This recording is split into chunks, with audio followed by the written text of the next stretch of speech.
Ivory Liger, right? Yeah, I like the visual of that. I don't even think I've seen a liger depicted in like Nat Geo. Like I'm not even really convinced that it exists. No, it was the thing we talked about in like third grade. We were like, what animal hybrid would be the worst? And it was always like ligers, dude. There were horse girls, and then there were like the much more terrifying, much more depraved Horse iteration girl is a of. type of girl. It's not essential, Charlie. Are you sure? No, but let me finish. It's there. There was a much more depraved iteration of like animal obsessed being that was like the liger person. Oh, You know, it was like they had stickers. right over my head. Yeah, no, you're right. You're right. But yeah, no, the third grade. It's yeah. You know what? Speaking as someone who has worked with third grade, I've not heard mention of the liger. But now they have like TikTok. They must be endangered now. They must not be around as much. Yeah. Well, I know they haven't started talking about some different animal. It's just now they have like Minecraft, which is cool. You know, I wouldn't argue that Minecraft is less or more cool than ligers. Add ligers to Minecraft, Zynga. You heard it here. You know what the people want. Give the people what they want. I thought ligers be a huge problem for me. Quicksand too. I thought quicksand was going to be a big issue when I was older, and then just turns out. Oh, welcome to the Ironlight show, folks. Last thing. You know what I was thinking about the other day was we were in your house the night after we played Blades in the Dark. Shout out our guest, who we will intro shortly. And it was the morning of our Blades in the Dark session. And you said, I often consider how long I'd live if everyone on Earth simultaneously both knew where I was and decided that their foremost chief priority in life was to murder me. Yeah, I think about that all the probably. What a horrifying thought. Not every day, but often. What a horrifying thought, man. I think that's like definitely short story worthy. If you don't have that banked, I might steal that. The big timer is whatever plane is nearest you, right? Like that's how you ever gonna get around. Exactly. Folks, we got Houston Webb guesting in the Ironlight show today. Houston is one of our PCs in JoJo's Practice Bar campaign. He's recently run an insane, like, genre-bending game system for the group of us called Blades in the Dark, which, you know, JoJo and I have discussed and sort of tried to explain in the barest, insufficient detail. It's not our job to design and dissect those things. That's Oh my god, and co-host alongside one of our finest, Jim Shepik of Design and Dissection. Yeah, that's good stuff. Huey Lewis, Claymore Patch in the flesh. Whatever they call me. Warlock Supreme. Yeah, he goes by many names in that game. Huey, what 6 words would you use to describe JoJo and I? And you can allocate any number of words to each of us. Totaling 6. Total 6 words. So that's it. So 3 per is like in the fair one, right? Maybe I'm saying maybe you come up with 2 words that are really, really all encompassing, and you feel like you need 4 words to really capture. Ivory Liger is taken. I don't think I could ever capture your guys's like characters in 3 or roughly 3 words, but I think I can capture your guys's differences. Ooh. Charlie, you are edible strawberry straw, and Josh, you're edible lime straw. We just had this debate. What? Edible straws. First of all, thank you. Yeah, Josh is definitely lime. You've got to be the strawberry, Charlie. Strawberry is my favorite flavor of ice cream. I've never had an edible straw, but it's definitely on the list. I'm putting it on my list of rights. Save the turtles, man. Save the turtles. It's about the turtles mostly. We're going to. I don't usually introduce our schedule, our programming schedule to the audience. We're gonna knock out the brains of Bots and Josadius first. Then we're gonna devote the back brunt of this session to our interview with Houston, as well as the thrilling session recap for the most recent installment of Pragasfar. I think we're doing retroactive ones, but it'll all come up. Right? No, yeah, good point. We'll It's not catch a up. one shot. I mean, when else are we gonna? When We'll else? catch. Oh no, yeah, we'll catch up. Without further ado, buckle in, folks, because the Brains and Bots just finished yeeting the iron-fisted king of the Iron Tribe, Kalesh, off into the Astral Storm and down into the depths. The fighting screeched to a halt. Diane, the Iron Tribe community organizer, told everybody to take a 15 and gather in the barracks to discuss how to move forward. Oh, So the party bonus action. So and well, reaction, you know, at that point, action economy, it's all about the money. Just like Diane would have said if she hadn't died of her wounds shortly before the meeting started. But the party swiftly dismantled and identified the remnants of the instruments that Gleason, our dwarven artificer, and his brother constructed, which I discussed in the previous Ironlight show. And that's where we left off. So we head into the barracks. The party navigates through the dragon-sized tunnels. The Iron Tribe is there. They're chatting about the events. They are a titter with excitement, being in the presence of king killers.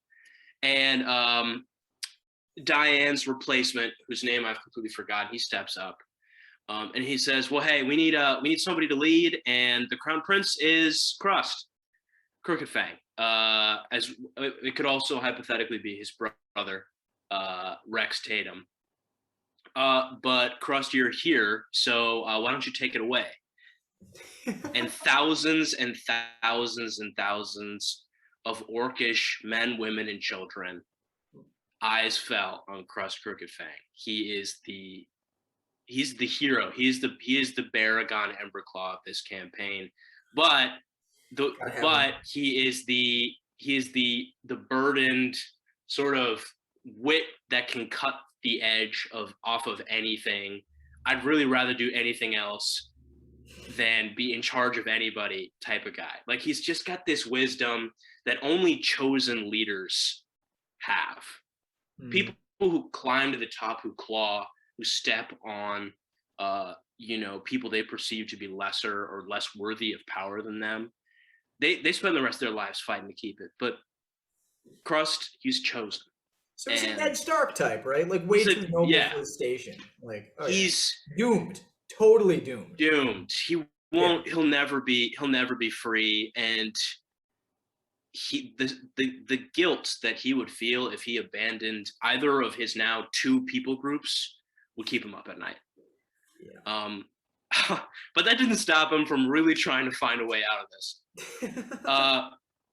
So they're talking, they're debating about, how good a king he would make, that he really can't take the mantle of king. All the while he has his father's crown in his backpack. Like, it's just sitting there. It's a weight. It's like, he's like, what do I do with this? And then the party has a horrible moment of realization. What happened to the giants that ruled these mountains? One of them was bade to go and deal with the other. It's been totally silent. So they break the silence. They ask, "Hey, has anyone seen two giant dragons, half dragon giants?" I forgot the giants that turned into dragons. That's exactly Zechuk, the Mist Titan, and Pietrikos, the Mountain Keeper. They learned that everybody came inside because, in no uncertain terms, the mountain range was being leveled by this cataclysmic encounter. That swings. Oh, come on. Like, if you can imagine, like, dragons fighting on the ground, an explosion, and then two dragons like leaping into the air and clashing in the air, plummeting back to the earth and emerging from the impact craters as giants again. It's Dude. collide. it's just collide. so crazy, dude. And the party didn't get to see any of it. And I'll explain why in behind the screens. Need a I'm gonna write that cutscene, down. dog. Classic DM Yeah, cutscene situation. I wasn't doing cutscenes then. I don't think I was doing Shit, this is maybe I was doing. retroactive. I don't think I was doing cutscenes Exactly. then. Yeah, I think that's. I'm gonna write that down. A cutscene of the climactic dragon battle. There we go. Now it's a historical one, right? Brains and Bots campaign's not over. You're still in that. Exactly. A little flashback. Flashback action. And then why there wasn't a dragon fight is something I want to bring up in behind the screens, because initially I had one scheduled. The party emerged from the Iron Tribe stronghold just in time to listen to Zechuk the Mist Titan's last words. His brother, his counterpart of the earth, lay slain. Zechuk was in really bad shape. His arm into his shoulder had been ripped off, his eye removed. He sit there dying, willing himself to survive so that he could have someone hear his last words. The party did not expect this to happen. They only knew that the dragons were going to clash. And Zechuk told them the story of how the dragons came to the material plane. They initially wandered the Feywild, hunted by the people groups there, almost to extinction. And the Wild Mother, Melora, permitted them entry to the material plane in the hopes that they would be able to live in secrecy and propagate. In addition, in order to facilitate their espionage, she gave them the ability to transform into giants in the hopes that mortals find hunting giants way less interesting than they find hunting dragons. Unfortunately, hunting giants is also sick as fuck. And that's the mortals quickly found them and almost completely slaughtered them. But the king of the dragons, the father of them, whose identity the party has yet to uncover, met with as of this recording or as of like now? As of now, baby. Oh my god! There's I don't know if they watch this, but you guys, if you're hearing this, there's still some stuff there. So keep a weather eye on the go horizon. Back. Like I've got 3 pages of a Google Doc. Shit. Like he told the story of the dragons. Like he laid it out. I regret not playing like something from Lord of the Rings, like the one of the dwarven like ancient like rumbling songs. Oh, okay, sure. Well, he told this story. My choice. Well, I'll explain that behind the screens. My song choice for his last words. Probably from Euphoria. And he fuck off. He's always mining the Euphoria soundtrack.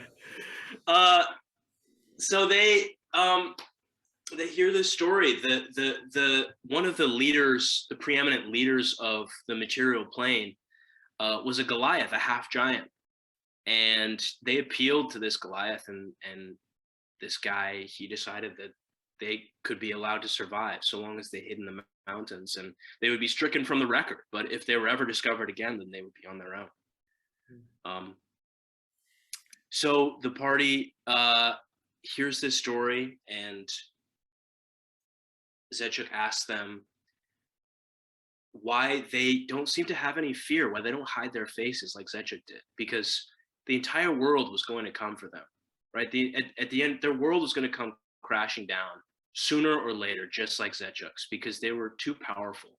They were as powerful as gods, but perhaps even more powerful because they wielded the strength and will and intelligence and wisdom without the immortality. They took the risks. The courage was unparalleled. And the party didn't have a definitive answer to this. So Zechuk's final act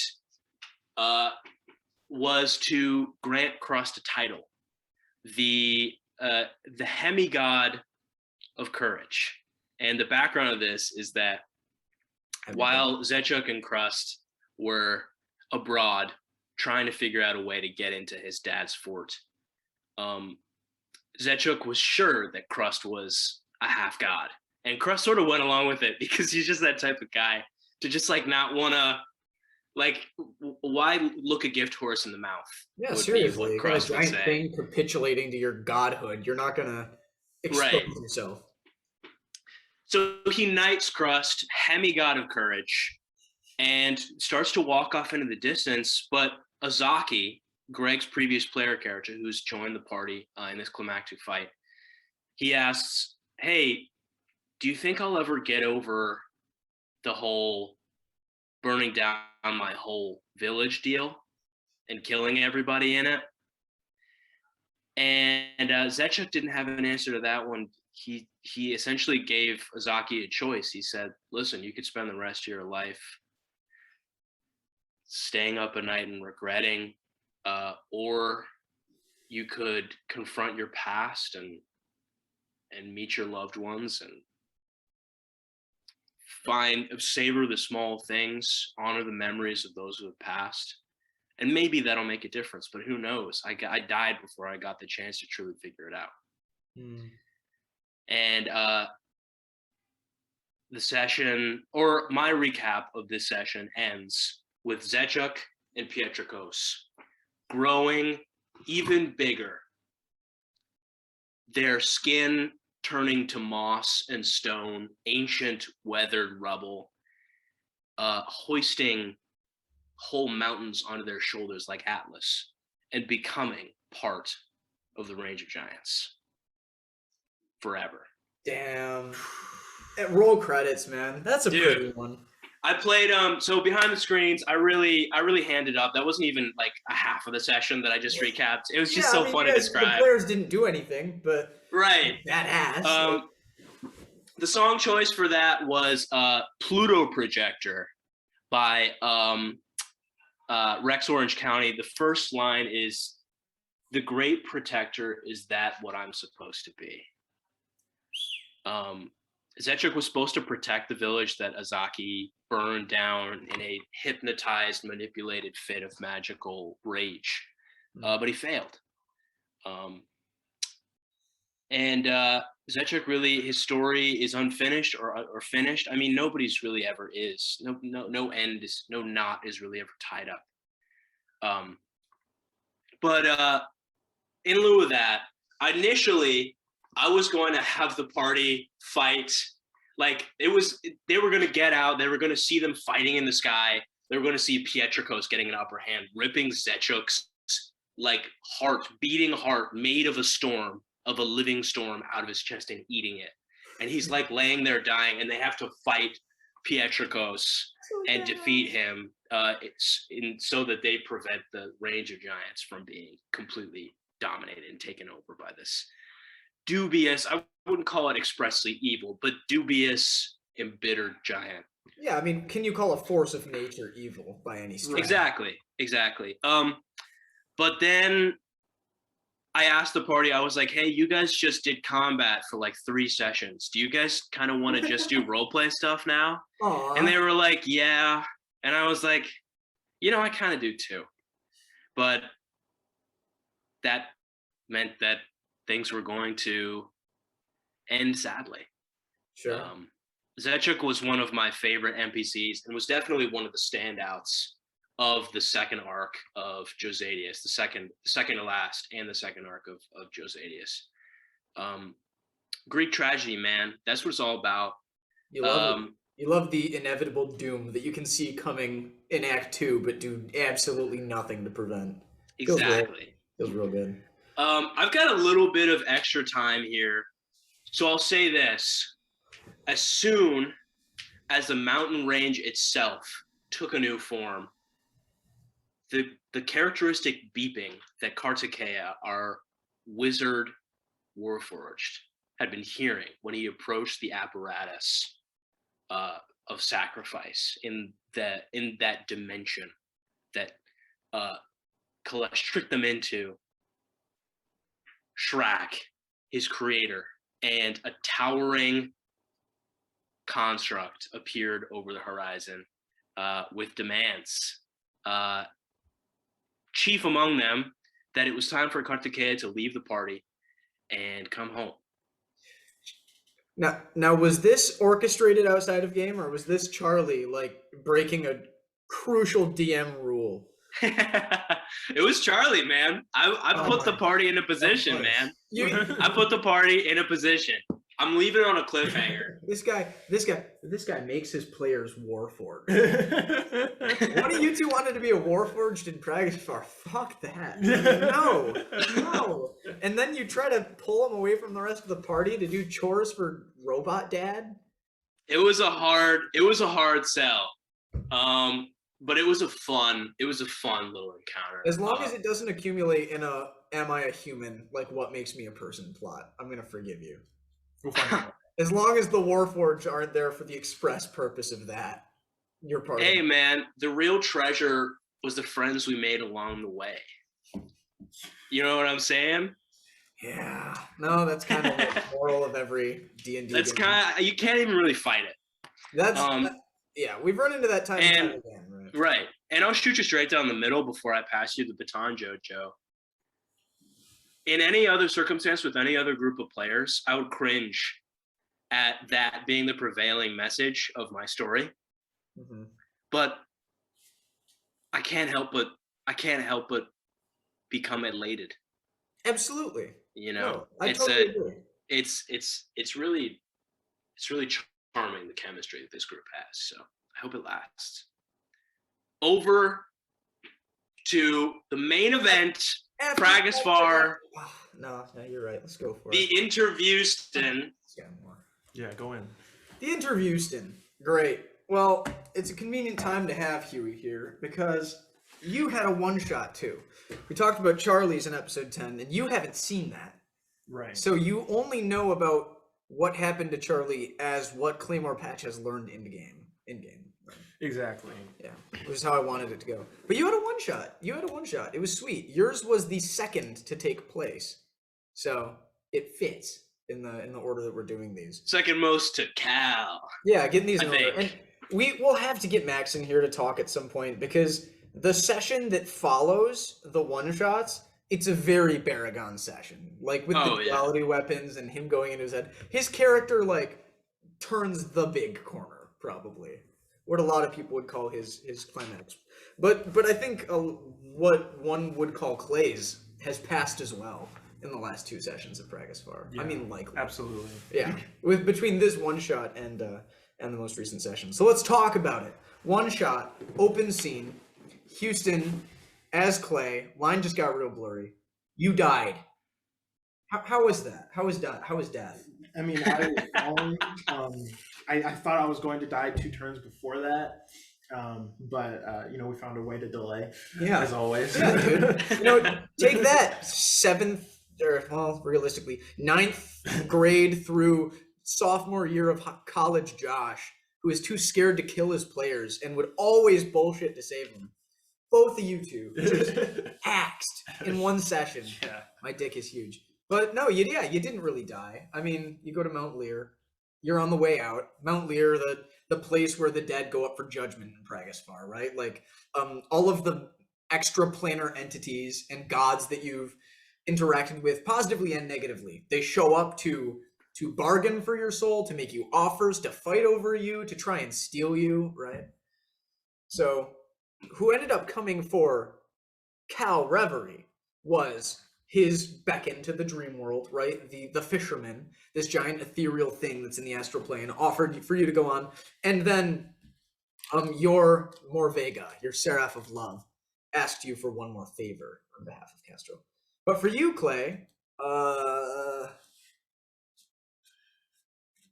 no one really showed up at first. I mean, right. You kind of I was ready to pass on. I was like, no one really gave a shit, dude. But no. Imagine being at a train station, like in line at a train station, yeah. And a train shows up labeled for the person ahead of you in line. They get on and leave.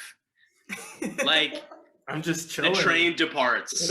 I felt like I was left at the grocery store. to be Yeah. honest. This is all backstory. We already covered all this, right? But Bleakwood shows up, breaks through the heavens, says, "Patch, you're my boy. I'm your warlock patron. Like, I've given you all this sweet shit. Come with me. Let's finish the job. Let's wake up Pragasvar. We can fix this Dr. world." Bleakwood. Bleakwood, whose motivations have clearly shown themselves, like over the last few sessions, he wants to end the game. He wants us to exist in our, like, not our player characters, but as our players in the flesh. He wants to end the fantasy world, collect the gods, and move on and fuck up someone else's game. Claymore Patch says no, grows new wings, Final Fantasy ability, they're in full force, takes up into the air, and you're gone. Final Fantasy is so dope now, I'm gonna It's be sweet. honest. It's sweet. It's sweet. It's my favorite. It's For like- for the audience, do we want to describe Final Fantasy one more time? Yeah, so it started with the silent image spell, and the Final Fantasy ability first came from the whip, the Logan. bond- Logan Wild. Yeah. The bond ability of Cal's actually first, isn't it? What was the When order of operations? when Yeah. Cal, Yes, when it Cal was. bonded Good to, I think, Azalea. I think right. Azalea. That was The, the bond. the first cracks in the campaign. That's true. And that's why. Right? yeah. That's why. Patch, is this world real? That's so sweet. Yeah. She asks you what ended up being the ultimate day of her life. That was the morning of the day Azalea died. She asks you on a rooftop, like, I don't think this is real. Like, I've seen, like, she's starting to simulation theory, like, crack her mind. And she's right. I mean, she's a character in a game. But yeah, when you bonded with her, you got Final Fantasy. Right, but now, Mhm. the latest iteration of the ability, the illusions are forever. And honestly, it's kind of a curse in addition to a gift, because I struggle really, really hard with thinking of stuff. It's the most open-ended. Yeah, It's like, yeah. it's fucking cracked, man. Giant bat, that's my favorite so far. You make animals a lot. You also made like a hook horror. I made a hook horror. And I was like, it's cool. I mean, it's, Yeah. literally, it betrays maybe something about how your mind works. Yeah. A good intuitions for action economy. But you had Final Fantasy, you can make anything. And what you cast a silent image of takes real form and stays in You're like a mini DM for Pragasvar. Right. So you make wings and you fly, and you're off in the air. You can go anywhere in the world you want. And the first place you go is not to Trollwire. It is back to Eriswile. Eriswile? What? Why? Because that's where the patches are. I had to go check on my sisters. Charlie thinking there's sauce, and he's like, no, of course he did. Of course he did. Yeah. No, you go back to, I don't remember what I named the place they stayed. Did I steal it from Crit Roll? Was it the Lavish Chateau? No, it wasn't the Lavish Chateau. No. It It was. was. named I don't Lavish. think it was it was the unnamed. It was like the University Inn equivalent. No, I must have called it something. Whatever. You go to nondescript, cushy inn on that side of town. Oh my God! You know what? One of the funniest moments. Sorry to derail. One of the funniest moments of Pragasvar. Baragon offered a bellboy in Pragasvar. Like, he handed them a sack of, I think, the 50,000 golden coins that we had conjured from the book in the crypt, and the bellboy ran back into the kitchen. He found his manager. He slapped him in the face. He sprinted out of the motel. Like, it was so perfect. It's so real. It's so It was so real. real. You get $50,000. Oh fuck. That's really funny. Shout out to Eurotrip, where I first saw that gag as a child. Not a movie you should watch with your little cousins, but it's a funny one. So you go back to Eriswile, you check on the patches, they're doing all right. You tell them money's not a problem anymore. Wait, you already told them that pretty much. So you tell them things are a problem again. You take them with you Yeah. and start traveling towards Trollwire. Maddock, Patch, and Lucille are his two sisters. Maddock is mostly a mind flayer at this point. Lucille's doing all right. You take him to Trollwire, to a place that you have like a beacon for, an intuition in your head, the new source of your power, because Bleak would cut you off, and you're still running, like you haven't stopped. So Claymore Patch has a new warlock patron. He is discerned. A new lease on life. Yeah, new lease on life. Seriously. So you got to go find your new daddy, because warlocks always are dependent upon some third source for their goods. We all got problems, okay? We got some people we need to support us emotionally. All right. That's a good point, I guess. Warlock's the most realistic casters in that sense. I mean, probably. Yeah. In any case. You find the Quicksilver Pool in northeastern, who cares, Trollwire. The Quicksilver Pool. A Quicksilver Pool. A giant... A pool, a circular one. There's a place in Dow Gardens in my mind that I've sort of designed it around. But the surface of it is just a thin layer of, to everyone else, metal, but to you, traversable fluid, right? Like silver. Yo! That's so sick. It's pretty dope. And who resides below the surface, but when you go and stoop to look at your own reflection, Azalea Hyde! She's there! Yeah. Beyond the grave! The new Undying... Yeah, Houston is the... Warlock patron is the Undying, right? Yeah. And Azalea Hyde is the Undying. It's no longer Dr. Bleakwood. Yeah. Oh my god. I was so relieved. This is dope, dude. Yeah. I missed her. I missed her music cue. I fucking love Strange Magic. Yeah. That's an awesome... I forgot about that one. God. Oh, it's a heartwarming lick, man. It really is. So, you see Azalea Hyde. There's a beautiful little recap. I've always wanted to tell a D&D love story. It's been a long-term goal of mine. It's such a terrifying prospect, man. Like, Isn't in it? Crit Roll, the stakes are so low because they're all already like involved. Like, you know what I'm saying? They just have the life They're experience. married, they're actors, I can't even... different genders, most of them. I tried my damnedest. Shout out Greg. I tried my damnedest to get his character to fall in love, or to at least notice that somebody was falling in love with them. And that job I accomplished. But Greg made it his priority to hit on the much younger blacksmith in town instead. Tracks. Greg, fuck you. Yuriko was cool and very powerful, and then she died. So I hope you feel good about your choice. She might have lived if she mattered more to you. That's not true. Yeah, That's not true. good point. Great point.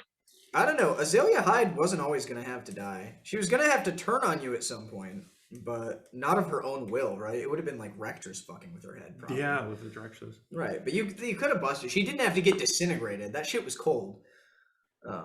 That was dice. That was honest to God dice, is what that was. Fuck that, man. But blah blah blah. Dice. The Azalea Hyde love story with Patch. It's an interesting arc because it started really strong. With like the Bellamon escape scene and then meeting up again in Eriswile. I really liked it in those first few sessions, which were never really covered in Ironlight, and I guess never really will be. But that was how you first met Azalea Hyde, was a girl shows up in a city, grabs your hand and says run. And you have this like Doctor Who style escape from Urkling, who, probably a good time to transition now, is here again as well. The first time you met Azalea, oh good God, first time you met Azalea. Amid some water. You could it's an avocado, it's made mostly out of veggies. They don't want me telling the story. First time you met Azalea, you were chased by Urkling. First time in this life you meet Azalea, you have your reunion. Urkling shows up again.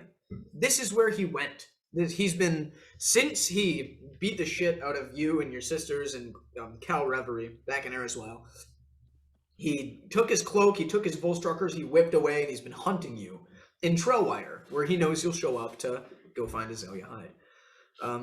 And he corners you in this Quicksilver pool, and there's a combat. And it was a cool combat. How it went in my head was super different from how it ended up going. But he has 2 Volstruckers and his cloak and is a 16th level wizard. Full Mad Ivan tier. Right, guys? Oh my God. And all you have is your Warlock patron in the water at your back and the element of surprise. Like you're hidden in the trees and Final Fantasy. So you can make whatever you want. So I totally just put you in a corner. I'm like, You can make anything. Here's way too high power of an enemy. Fucking figure it out. Like back against the wall. And it was sweet, dude. I was sweating so hard. What did you do? I want to play by play. What happened? The main struggle in that fight, I wasn't worried about Patch as much. I always felt like if I needed to, I could just leave. You could have gotten out. But my sisters were there. Right, hidden. Yeah, lots at stake. So it was a fight we had to win. It was dope, dude. And Urkling's strategy at first, once he realized this, he started a huge fire. Massive, like stands up, jet of fire from his hand, encircles the entire like section. Yo, that's insane. Nowhere to go. Dude, that's Zuko and Aang. Like Zuko's having a meltdown about how Aang's not taking the Fire Lord seriously, chasing him down in that beach house, lights the hallway on fire.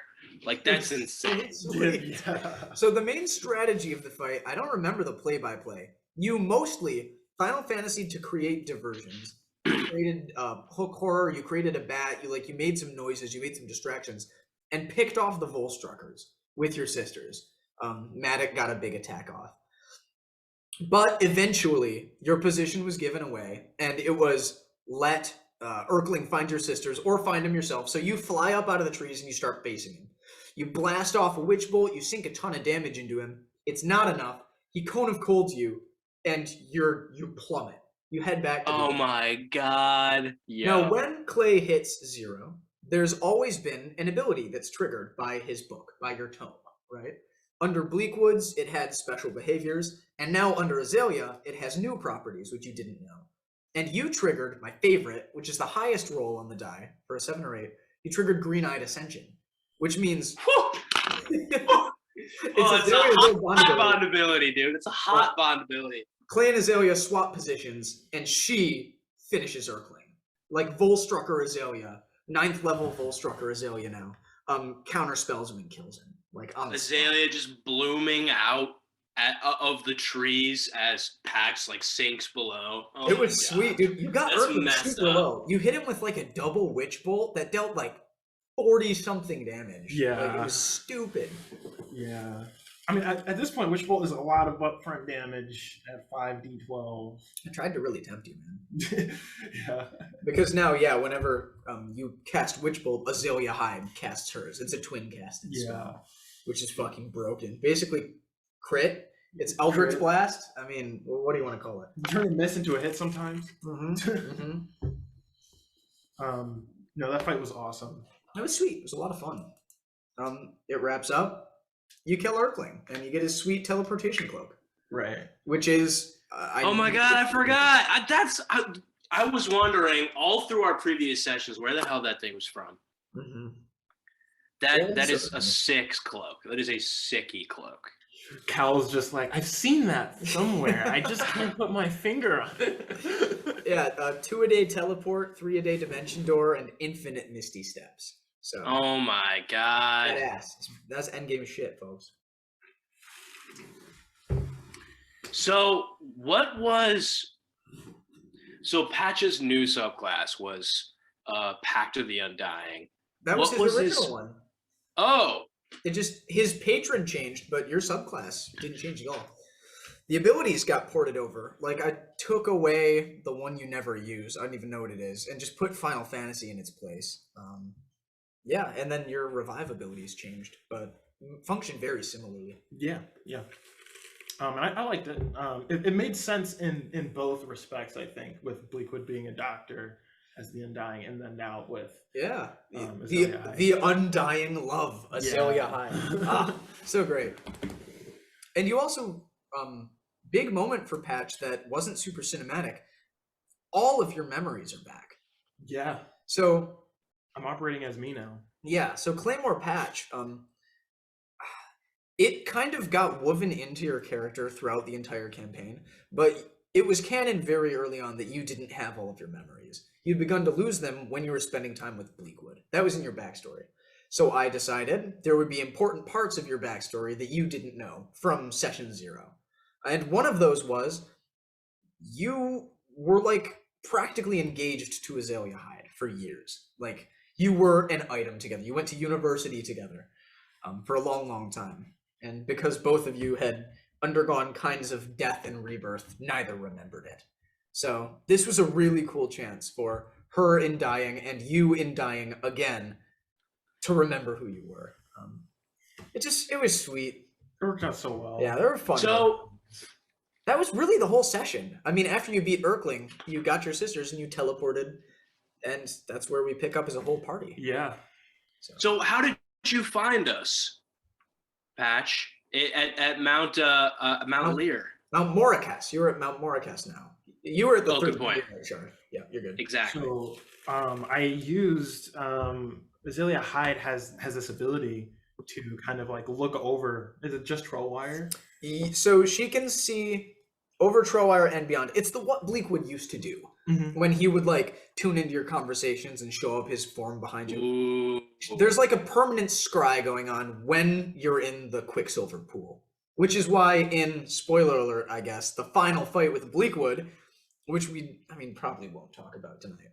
But when you swap places with her, when you Green Eyed Ascension this time, you can see everything. You see the whole party, you see the whole fight. So it was dope. So that's how I found you guys. I subscribed for you essentially. That's insane. So this is something that I don't know if we're keeping under wraps. Houston recently released Patch's backstory. He dropped it, so to speak. Are we at liberty to speak on some of that stuff? Yeah, let's talk about it. Okay, my first and foremost question. Patch spoke very briefly about a professor he remembered at the University of Leland. Who is that? Who was that? Oh yes, dude! Yes, dude! That was his doing. Yeah. Professor Arlo Fix with the honorary degree. Oh my God, this guy. No, you had that interaction. I remember very briefly the first time you got in touch with Logan Wild. There was like hey, you were that one kid. Like, I don't know, you didn't talk much. Right? Yeah, with Arlo, having to switch between Arlo and Cal, it's such a whiplash. Yeah. I still cringe when I was like 2 sessions ago when I went from Arlo to Cal in like the span of a sentence. Dude, it was awesome. awful. Your accent changes word by word. The evolution. But we'll get into that. We won't speak on that too much. Yeah. Those are future sessions. I'll see if I can pull Max in to talk about his one shot. That'd be sweet. But yeah. Oh, go ahead, Judge. No, that was the deal for your one shot. What we know, and that the Jack Richards and Jim and probably the 4 other people who watch along with the series don't, is that we just had Bleakwood's final fight with Azalea, like where she and you and the party in tow showed up in Eriswild to fight him. So, I mean, this shit all just came to a head, and it feels so weird not to talk about the end, like where it left off. I'm worried. We are in sort of the post-interview segment of the episode. Right. So let's avoid plot details and just Houston speak emotionally, if you can bear to, for a moment, as to Claymore Patch, whose arc by and large in Pragasfar is done. Like, what has this character done or been or changed? Like, what moments? Tell me. And well, I'll save my secondary question, Houston. Not too much. So, playing Patch has been this is my favorite character I've played. I'm gonna put it frank. Sure. Well, he's your favorite you've played. Yeah, my favorite of the me's. But I think part of what made Patch so interesting to me was in the one main way I made him similar to me, and that was that we both have 2 sisters. And in a way, playing Patch the way that I did was, I don't know, it made me feel a lot better about the relationship I have with my sisters in real life. I got to say some things I don't say to them a lot in character. And I actually sent my sisters some of that stuff after these sessions. That one letter. You're a sap, man. That's so great. in Dunving. I actually sent that to my little sister. Oh my gosh, this I guy. had to. Cornhole. That's really cute. That's really Wow. thoroughly precious. And like the moment in Pragasfar, the second time we had that interaction with Erkling, where he burned down that like that kind of rundown hotel place. Yeah. Um, Oh my God. That. Yeah. Yeah. Bluffing at the last second. and the lonely holding all three of us. All the patches in the Lonely's arms together. That was big. That was a big session. But it's not like the train stopped either. Like the ante kept going up with every session from that point on. It felt like. Yeah. But it's been a wild journey, I'll say. So, Houston, you know, at the end of the day, I've realized that arcs and big stories and the ideas that the DM has for the things that players might learn, it doesn't matter, because the most important, the most interesting conflict that I can possibly imagine for any story is man versus self. Right? Nothing can happen externally, right? And so much happens inside.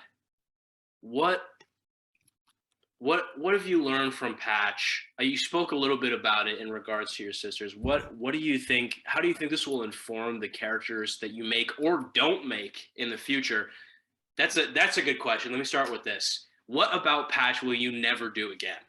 It's an awesome question to ask about any player character. Write that down. Yeah, that's a really good question. I probably won't make a character so focused on the like that familial bond. I think that's all kind of wrapped up for me now, and it would be kind of like beating a dead horse to go at it again.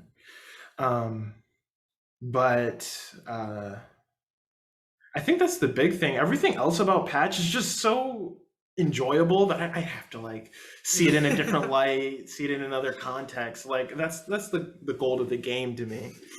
Because when you think about it, I hadn't really put it this way before, but Patch chose his sisters in the sense that you did, right? You chose for that story. You didn't choose for the science fiction blender, which was a huge part of your life with Bleakwood. Yeah. That just kind of was a reveal because I wanted a mind flare. And you didn't choose for a love story. That was kind of Azalea Hyde who I worked into your backstory. So a lot was pushed upon you, but you super made an awesome legendary character out of it. Like, I love it. It's been a serious pleasure, and it's not over. I mean, yeah, we still got a couple more sessions. Could still well die. I mean, next session. I think he needs it. I think his character is way too death focused. You can't. To just survive. Can't die. It won't happen. I need the magic eraser, Mr. Clean style on that character sheet. Baby, you know what? You know what Patch hasn't done yet? He hasn't given Cal like 1 million Final Fantasy diamonds. That's true. We might as well milk this, baby. Like Emery's book. Let me stop. Let me stop. Yeah. No, totally right. It's like all the things the book can do without the caveats. Diamonds, baby. Damn. Diamonds are Cal's best friend. As right? as far as Clay understands them. That's true. I'll make an Arcana check probably. I'm not gonna go crazy. You'll get a diamond. I mean, so here's something I've always wondered, right? From the very first moment that we met Patch, and I don't mean for this to be a wrap for Patch. I want to get, like, Houston, you're in for right now. I want to get you back in for the wrap of Pragasfar, as well as after to everything? Introduce them. The whole game. Right. Yeah, as well as to introduce like future projects, Patch, which obviously we'll do a little bit of at the end. We've got like an odd 10 minutes left. Yeah. What is going on? Like the first and foremost thing that Cal noticed about Patch, and I'm realizing it as I'm considering it, was that Patch was tired. He was exhausted. There were bags under his eyes. He would like close his eyes every chance he got, kind of shake awake. Cal tried to get him coffee at a bar. Like the bartender was like, "You want coffee?" Whole early bit. That was like probably the first fourth of Pragasfar. First maybe up to 10 sessions even. So what was the deal with Patch just taking his nightly strolls instead of getting shut eye? So it was part of this process for building this character that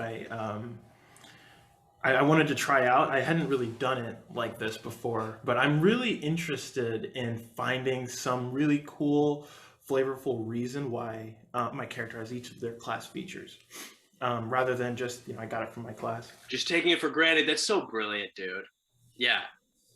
And he had the aspect of the moon feature, which allowed him not to have to sleep. And I was like, well, why? It's not just he lays there in bed with his eyes open all night. No. It's like he's amnesia. He's kept up. He's like doing stuff, He's going for a walk, What you said?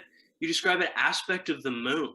Yeah, that is the name of the feature. It is a one of the invocations. That's insane. It's an Eldritch invocation? It's an Eldritch invocation for tome locks. Tome locks. So yeah. Nobody in the how do you get tome locks. That's why I haven't heard of it. So how do you get your spells back? Just a short rest? You don't need to sleep to get a long rest benefit. Is what that. Oh my god, that's so sick! Yo, that's so insane. During the long rest, I was reading, messing with potions, sendings. Oh, the potions were sweet too back in the potions were so cool. Are you kidding me? Dude, that's the drag or the wyvern. Yeah. That's something that I need to recommend to players in future projects. Incorporate if you're having trouble coming up with stuff to write, justify your class features. Why does your character get to cast crazy? Like, why does magic happen? What's the point? I don't want to have to handle that for you. Let's build the world together. Oh, that's so crazy. Mythopoesis is world building. That's the word that Tolkien coined. Mythopoesis. Poesis, the Greek making, like poetry. Poetry is the act of making, and mytho needs little explanation. Mythopoesis. It's myth making. That's what we're doing here, folks. Yeah, see, it's a good one. It's a sexy sounding word, right? Yeah, for a word I use a lot. Yeah. World building. It's just now I get to have it 2 days a week. I only had a world building Wednesdays. Now I get mythopoesis. It's so nice. I need it. We've got like 7 minutes left. I want to hear. I don't want to ask too much more about Patch. I really want to save some of the big questions for the end, even though I'm worried that I've asked all the big ones. No, it's what we're planning during mid Ironlight show. We're planning a huge recap Pragasfar with the whole crew, and I think it's got right. It's got it. Right, of course. I don't know how much you want to reveal, Houston, about things you have planned. There's a lot of crazy shit going on with this other project that I'm working on that I can't tell Jojo because he's going to be involved in a future project. What do you guys have going on? I also want to open the sort of the bag of cats to like things that you guys are consuming right now.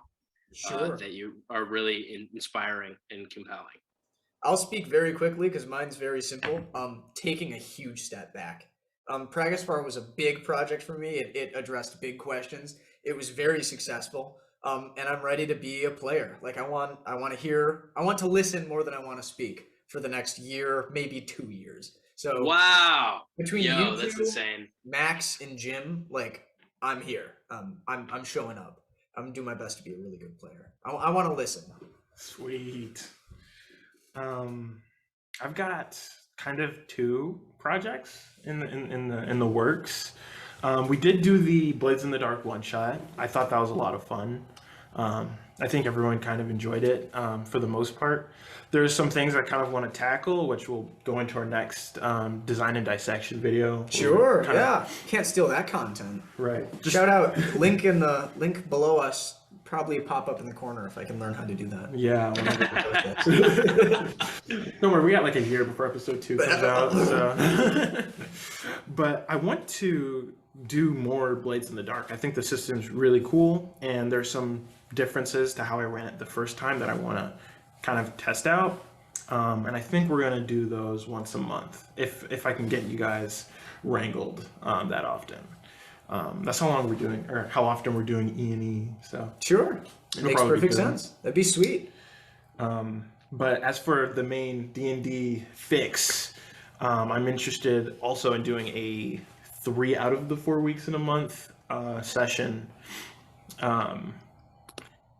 It doesn't have a name yet, the campaign, but I don't want to name it after the location for reasons. But I can tell you guys the name of the location. It is called Mistgraven. Mistgraven. That's sexy. That's cool. That's a good name. Welcome to the 3-syllable club, dude. Eat shit, turn Mistgraven. Yeah. and Murrah, like I think it'll be cool. I think you guys will enjoy it. I don't want to like get too much into it because I don't actually have a whole lot. I've been doing a lot of writing, and I left my notebook at Jim's. So sure, we'll build up here, right? Yeah. Step one. It's cooking, and I think I'll have both of you as players. Like we've talked about this a little bit. No session 0 yet, but nothing even on the docket. Practice part will end in the next month. Yeah. Speaking of which, this is a big deal for me. We've alluded to it a little bit. We've got a backlog of Ironlight episodes coming out here because we haven't gotten the chance the last little while. But the reason why we're kind of speaking terminally is because this is it, baby. Yeah. We're on the wire. I intend 3 more sessions. I intend to meet Houston, Max, and JJ where they are. I intend for us to be in person for the last few sessions. And I don't know if I've enunciated this, but our entire campaign has been virtual. And that's just the nature. That's just the way. Mandalorian, baby. Like it's the times we're living in, but it's the golden path. Shundo. There's something sacred, man. There's something sacred about the in-person piece that I won't settle for anything less than. Hard agree. That's how we'll send it home. That's how we'll send it home. So pretty excited about that. You guys all have lots to look forward to because the Ironlight churn. I mean, we're back on the grind. It's gonna happen. Yeah. Again this weekend. Try. Yeah. We're reaching a point of critical mass. So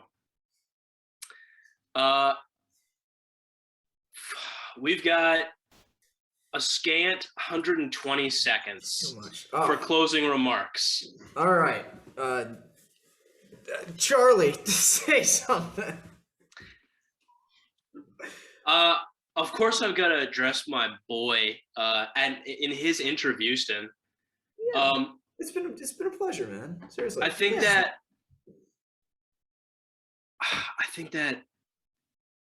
Baragon is this larger than life dude that frankly terrifies myself and Cal. And Patch is just like Cal's job is to try and get a read on people, to try and pick out the important details out of the minutia, of which there is most of which is minutia, and make it work. But I think Patch was one of the first people he'd ever met in his life that was immune.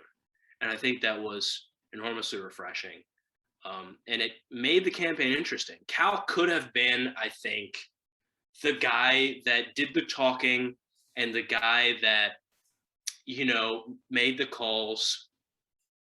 And that was never the case, not because necessarily Baragon was the all-consuming sort of powerful hero, but because Patch was one of the very few things Cal couldn't account for.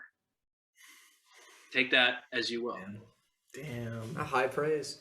No, that's the best thing you can say. It's been a total pleasure to DM.